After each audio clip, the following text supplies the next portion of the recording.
ইংরেজি নতুন বছর 2026-এর প্রথম দিনেই জনপ্রিয় পর্যটন কেন্দ্র মাইথনে দেখা গেল জমজমাট ভিড়। সকাল থেকেই দূর দূরান্ত থেকে পর্যটকরা পরিবার ও বন্ধুদের নিয়ে বনভোজন, ঘুরে বেড়ানো এবং নৌকা বিহারে মেতে উঠতে এসে উপচে পড়েন। পিকনিক স্পট থেকে মাইথন বাঁধ এলাকা সবখানেই চোখে পড়েছে উচ্ছ্বসিত জনসমাগম। তবে এর মাঝেই উদ্বেগের কারণ হয়ে দাঁড়িয়েছে নৌকা বিহারের সময় অনেক পর্যটকের লাইফ জ্যাকেট না ব্যবহার করা। নৌকা চালকদের দাবি, নৌকায় পর্যাপ্ত লাইফ জ্যাকেট থাকলেও সতর্ক করা সত্ত্বেও বেশিরভাগ পর্যটকই তা পরতে চান না।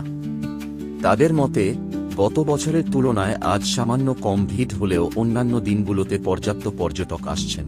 ভিড় তো ঠিকই হয়েছে, ভালোই হয়েছে, খুব সুন্দর হয়েছে।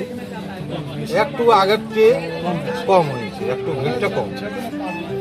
ভিড়টা কম কেন হচ্ছে?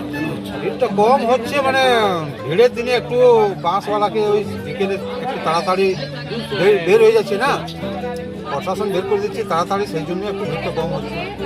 ভিড়ের দিনে আসতে চাইছে না কেউ, এত তাড়াতাড়ি আমরা বেরিয়ে যাচ্ছি। কটার সময় তাদেরকে বার করা হয়? বাসগুলোকে কটার সময় বার করা হয়? 5টার সময় বার করা হয়। প্রশাসনের নির্দেশ অনুযায়ী বিকেল 5টার মধ্যে স্পট খালি করার কথা জানানো হচ্ছে বলে কিছু মানুষ আসতে অনিচ্ছুক বলেও জানান তারা। পিকনিক স্পটে নিরাপত্তার জন্য পুলিশ প্রশাসনের কড়া নজরদারি রয়েছে। লাগানো হয়েছে সিসিটিভি ক্যামেরা ও মাইকিং করে সতর্কতাও জারি করা হচ্ছে। পাশাপাশি কল্যাণেশ্বরী মন্দিরে পুজো দিতে ভোর থেকেই লম্বা লাইন দেখা গেছে।